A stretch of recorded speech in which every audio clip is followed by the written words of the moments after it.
Hello everyone, in today's video, I'm going to show you how to fix Roblox not loading into games on mobile.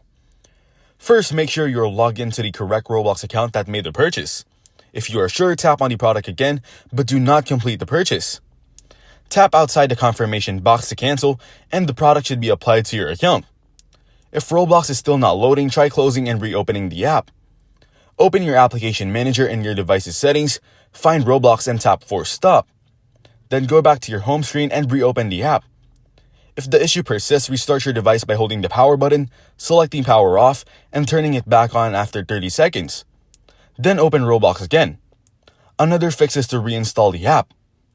Open the Google Play Store, go to My Apps and Games, find Roblox, tap on Install, and then reinstall it. Lastly, try clearing Roblox data. Open your application manager, find Roblox, and select Clear Data. This will reset the app and might fix the issue. Thanks for watching. Don't forget to like the video and subscribe to our channel.